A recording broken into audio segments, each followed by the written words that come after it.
नमस्कार, मी संगीता जाधव. स्वाद ब्रह्म या चॅनलमध्ये आपले स्वागत आहे. आज आपण करणार आहोत तिखट पुऱ्या किंवा मसाला पुरी देखील म्हणू शकता.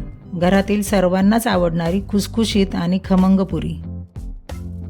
यासाठी लागणारे साहित्य आहे 2 वाट्या मैदा, 1 वाटी गव्हाचे पीठ, अर्धी वाटी बेसन पीठ, 1 चमचा ओवा, 1 चमचा जिरं, 1 चमचा कसुरी मेथी, चवीनुसार मीठ, 2 चमचे पांढरे तीळ, 1 वाटी बारीक चिरलेला पालक आणि चिली फ्लेक्स आणि मोहनासाठी तेल.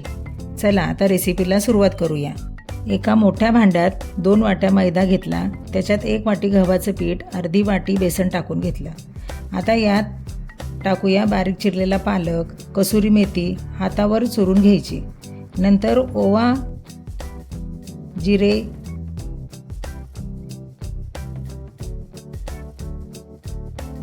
तीळ,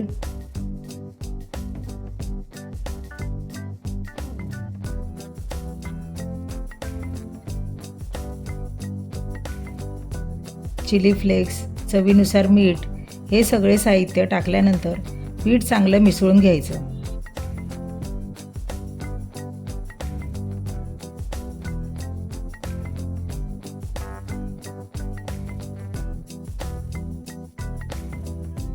नंतर पिठात 4 चमचे तेलाचे कडकडीत मोहन ओतून घ्यायचं आणि हे पीठ प्रथम चमच्याने चांगलं मिक्स करायचं, नाहीतर हाताला भाजेल.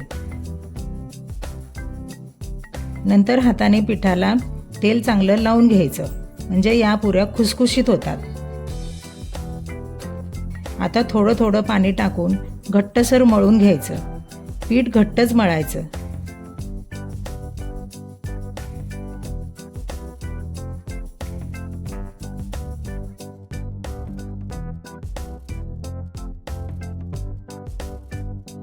आता हे पीठ चांगलं मळून झालेलं आहे. आता हे आपण 20 मिनिटांसाठी झाकून ठेवूया. 20 मिनिटे झालेली आहेत. आता आपण हे पुन्हा एकदा थोडंसं चांगलं मळून घेऊया आणि चपातीच्या गोळ्यांसारखे गोळे करून एकदम पातळ लाटून घ्यायचे.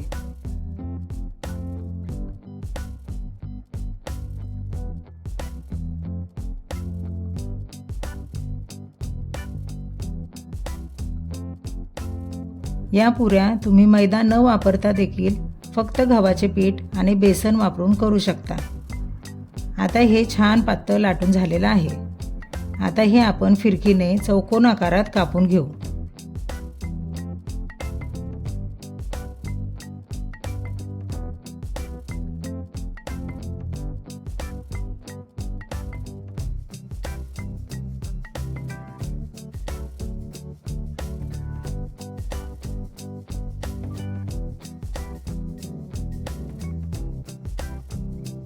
कापून झाल्यानंतर त्याला काट्याच्या चमच्याने टोचे मारून घ्यायचे.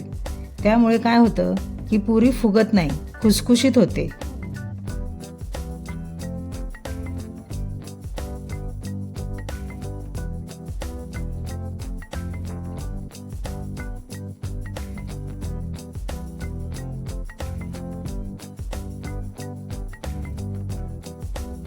आता या पुऱ्या आपण गुलाबी रंग येईपर्यंत तळून घ्यायच्या.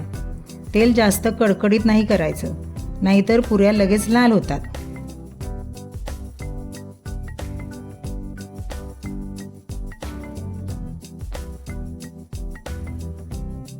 या पुऱ्या तुम्ही छोट्या भुकेसाठी किंवा संध्याकाळच्या चहासोबत मस्त स्नॅक म्हणून खाऊ शकता. प्रवासात देखील नेऊ शकता. या जास्त दिवस टिकतात. या 4 दिवसातच संपून जातात, म्हणून जास्त दिवस टिकण्याचा प्रश्नच येत नाही. बघा, या खुसखुशीत तिखट पुऱ्या तयार आहेत. प्लेटमध्ये आपण काढून घेऊयात.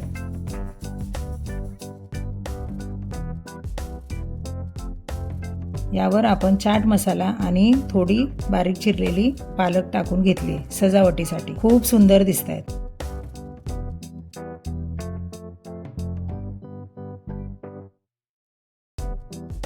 करून बघा.